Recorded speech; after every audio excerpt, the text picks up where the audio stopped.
When I start a playfield, I like to think about what new could we bring to pinball that people haven't seen.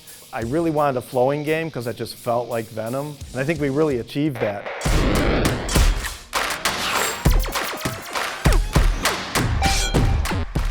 No way.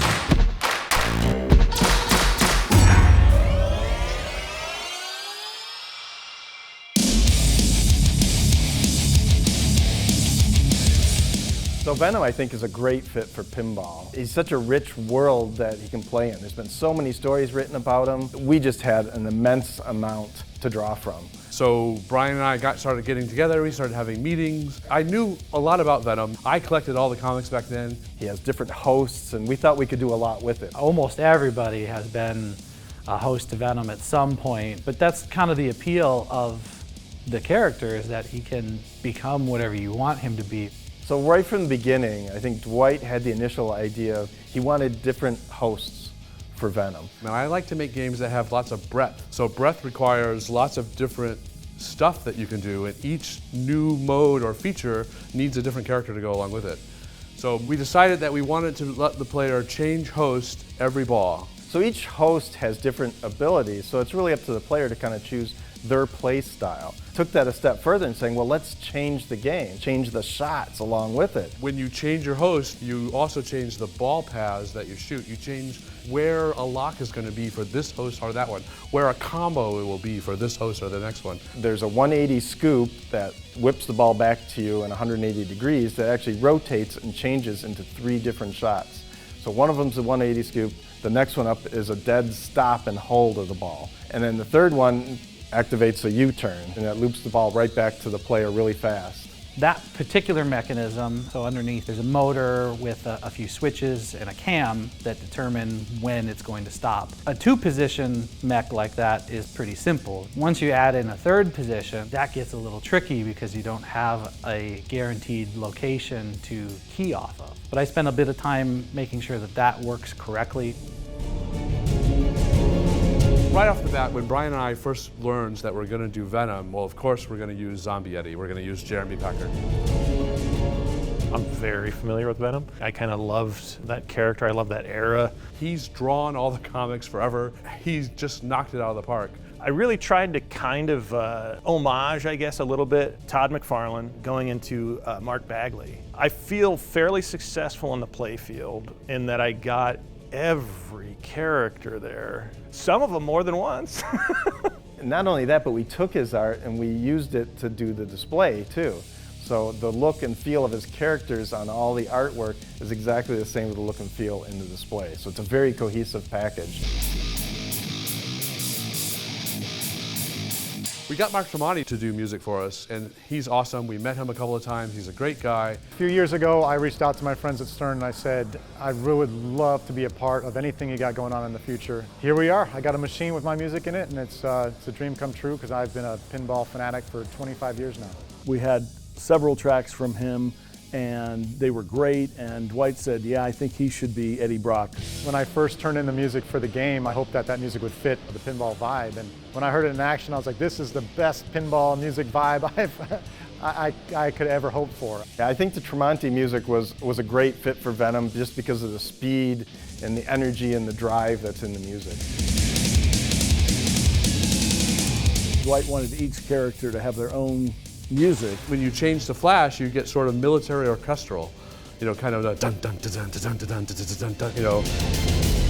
And then if you change again to Gwen, you get 70s funk with a little bit of Prince mixed in. And I said, well, we should probably go techno for Peter. And then we said, well, let's probably get their own sounds too. So every character has a different sound set for targets and switches. We're like doing 4 games in one, really. In the layout of the game, I wanted a couple of things. It should be a very smooth, fast flowing game. And that's kind of where the fast locks come from. The fast locks are a pretty unique feature on this game. They're decorated as a symbiote containment unit, but it's really what keeps the game flowing and keeps you on your toes as a player. Each fast lock has the ability to release a ball as soon as you complete another shot on a game that feeds that lock. You shoot a shot and the ball is on the flipper, and then you shoot a shot and the ball is on the flipper. The ball is constantly in motion, you're constantly battling the game. It just feels like Venom to me.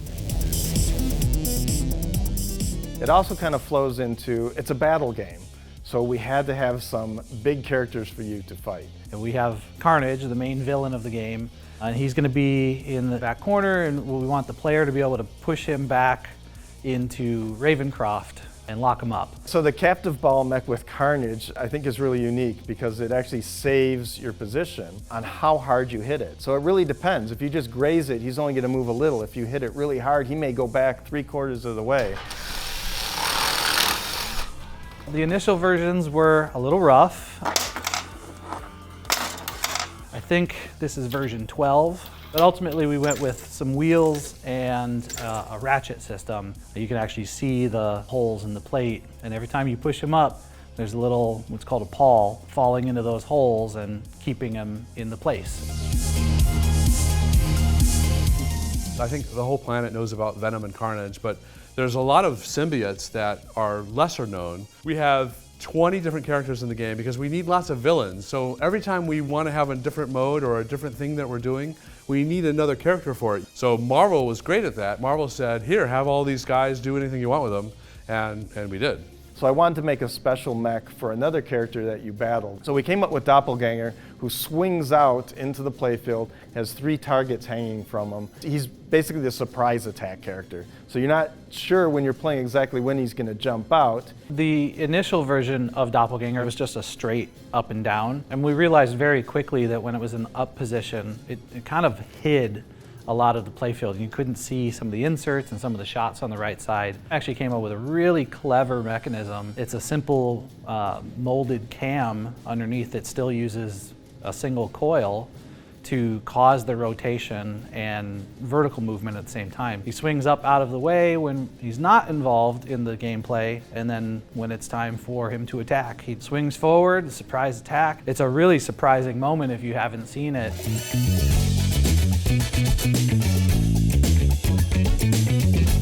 So Brian and I are throwing around ideas, and we wanted to make a game where everyone can eventually beat the final boss.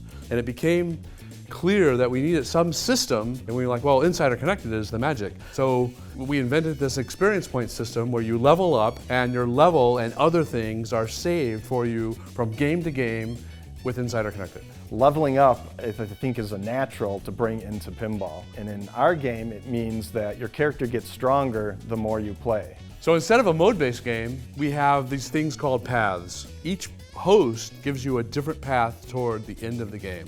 So when you log in with Insider Connected, it will actually save all the progress you do while playing the game. This will work on any game, no matter where you play it in the world. It was so cool that we were going to have the launch for Venom at San Diego Comic-Con, of all places. You couldn't ask for a better place for Venom to be unveiled to the world. Hey everybody, we're here at Comic-Con introducing the Venom pinball machine for the very first time.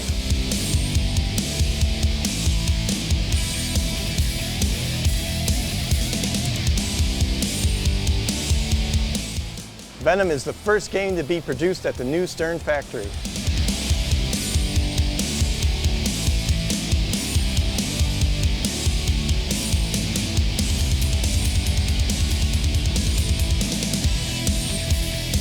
I think what people are really going to enjoy about Venom is just the smooth flow of the playfield and the shots leading to each other, the toys from Carnage to Doppelganger. It's a game about trying to level up. It's a game about saving your progress. I can walk up to this game and play it a different way every time. The tone of Venom, a little darker. It's a great action game, especially with the fast locks. It's a very fast, ferocious, quick, and that's how I like pinball. I think it's one of those games that there's something for everyone in it. I think all those things are pretty unique to Venom, and you put them all together and it's just a great experience.